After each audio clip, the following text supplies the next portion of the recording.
The Liberals whom Asquith led formed one of the most talented administrations in British history, dominated in 1914 by such figures as Lloyd George, Chancellor of the Exchequer, Winston Churchill, First Lord of the Admiralty, Richard Haldane, a former reforming War Minister, now Lord Chancellor.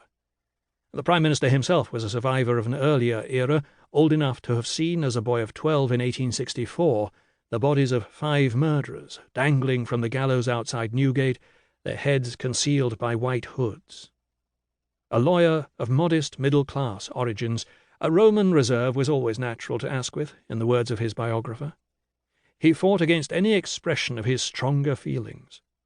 George Dangerfield went further, asserting that Asquith lacked imagination and passion, that for all his high intelligence he failed convincingly to address any of the great crises which overtook Britain during his years of office. He was ingenious but not subtle. He could improvise quite brilliantly on somebody else's theme. He was moderately imperialist, moderately progressive, moderately humorous, and being the most fastidious of Liberal politicians, only moderately evasive. If this judgment was cynical, it is plain that by August 1914 Asquith was a tired old man. British politics had become savage in temper and often irresponsible in conduct. Lord Halsbury, a veteran Conservative lawyer, denounced government by a cabinet controlled by rank socialists. A Tory MP hurled a rule-book at Winston Churchill in the Commons Library, striking him in the face. Before the great Ulster struggle, rival party leaders were often seen in the same drawing-room, but now they and their respective followers were socially estranged. When Margot Asquith wrote to protest at being excluded from Lord Curzon's May ball, attended by the King and Queen, Curzon replied haughtily that it would be impolitic to invite, even to a social gathering, the wife and daughter of the head of a government to which the majority of my friends are inflexibly opposed. The Scottish-Canadian Bonar Law had succeeded Arthur Balfour as Tory standard-bearer in November 1911, and played the Ulster Orange card as a cynical gambit against the Liberals. On the 28th of November 1913, the leader of His Majesty's Loyal Opposition publicly appealed to the British Army not to enforce Home Rule in Northern Ireland.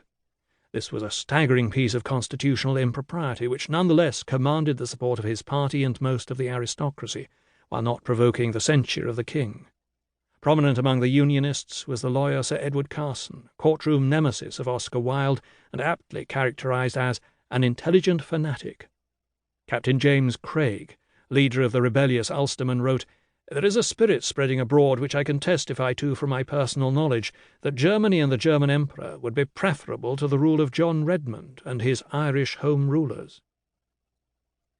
Field Marshal Lord Roberts, Britain's most famous old soldier, publicly applauded the April 1914 shipment of guns to the Protestant rebels, and declared that any attempt to coerce Ulster would be the ruin of the army. Thousands of openly armed men paraded in Belfast, addressed by Carson, Craig, and that most incendiary of Conservatives, F.E. Smith. And all the while the British government did nothing. In Southern Ireland, militant nationalists took their cue from Carson and his success in defying Parliament. They set about procuring their own weapons. The British Army proved much less indulgent to nationalist militancy than to the Ulstermen's excesses.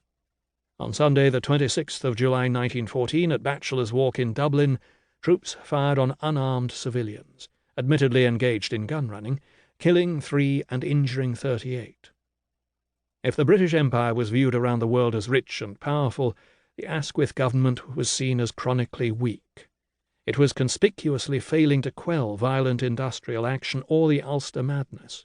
It seemed unable effectively to address even the suffragette movement, whose clamorous campaign for votes for women had become deafening. Militants were smashing windows all over London, using acid to burn slogans on golf club greens, hunger striking in prison.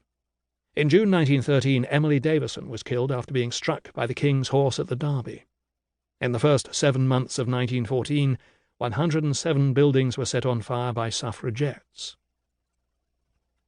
Asquith's critics ignored an obvious point. No man could have contained or suppressed the huge social and political forces shaking Britain. George Dangerfield wrote, Very few prime ministers in history have been afflicted by so many plagues and in so short a space of time. The prominent Irish Home Ruler John Dillon told Wilfrid Scawen Blunt, "The country is menaced with revolution." Domestic strife made a powerful impression on opinion abroad. A great democracy was seen to be sinking into decadence and decay. Britain's allies, France and Russia, were dismayed. Its prospective enemies, notably in Germany, found it hard to imagine that a country convulsed in such a fashion, with even its little army riven by faction, could threaten their continental power and ambition.